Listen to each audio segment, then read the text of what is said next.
What if a single night could erase centuries of history and turn a city into a sea of fire? February 13th, 1945. The heart of Dresden beats quietly.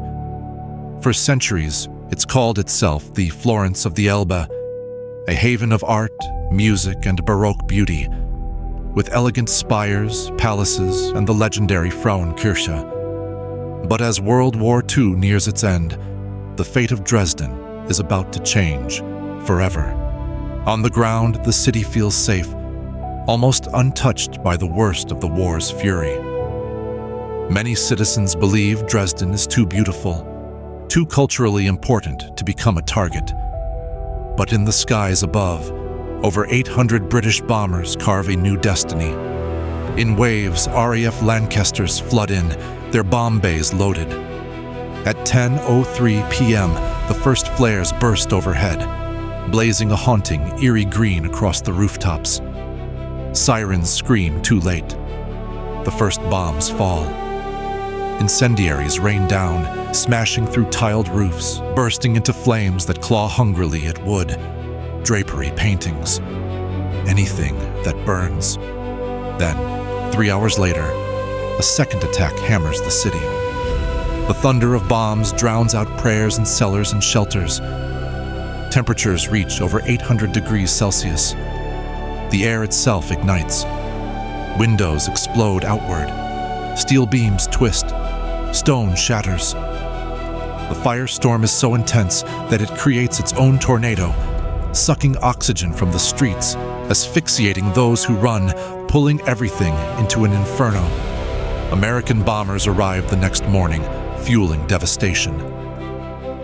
Firefighters and medics, dazed and desperate, race through streets lined with the living and the dead. Yet the fires rage on, out of control, melting cobblestones and glass alike. Historians debate the purpose. Dresden had military railways, yes, but also thousands of refugees fleeing from the east. Was the goal to cripple German logistics, or force a psychological shock on the Nazi regime as Soviet troops closed in? Some Allied commanders argued Dresden was a legitimate target. Others would later question the cost. At least 25,000 people perish in 2 days. Some say many more. In the aftermath, survivors emerge to a city unrecognizable. Charred bodies lie unclaimed. Iconic buildings are reduced to ruin. The great Frauenkirche's dome collapses, its stones left as a blackened memorial for half a century. For Nazis, the attack becomes a propaganda weapon.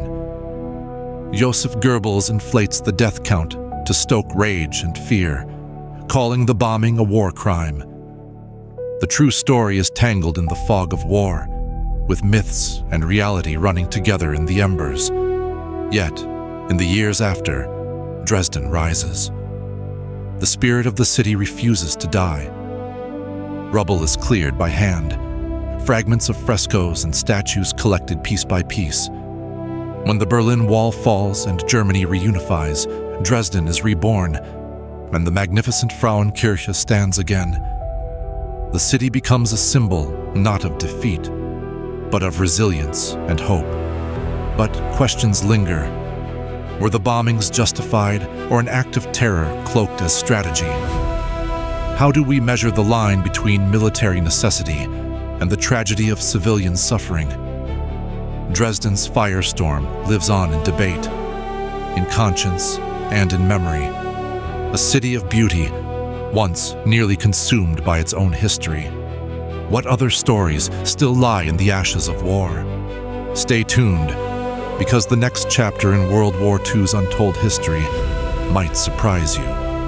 February 13th, 1945. The heart of Dresden beats quietly. For centuries, it's called itself the Florence of the Elbe, a haven of art, music, and Baroque beauty, with elegant spires, palaces, and the legendary Frauenkirche. But as World War II nears its end, the fate of Dresden is about to change forever. On the ground, the city feels safe, almost untouched by the worst of the war's fury. Many citizens believe Dresden is too beautiful, too culturally important to become a target. But in the skies above, over 800 British bombers carve a new destiny. In waves, RAF Lancasters flood in, their bomb bays loaded. At 10:03 p.m., the first flares burst overhead, blazing a haunting, eerie green across the rooftops. Sirens scream too late. The first bombs fall.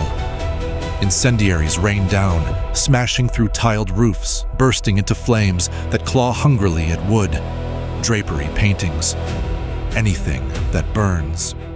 The thunder of bombs drowns out prayers in cellars and shelters. Temperatures reach over 800 degrees Celsius. The air itself ignites. Windows explode outward. Steel beams twist. Stone shatters. The firestorm is so intense that it creates its own tornado, sucking oxygen from the streets, asphyxiating those who run, pulling everything into an inferno.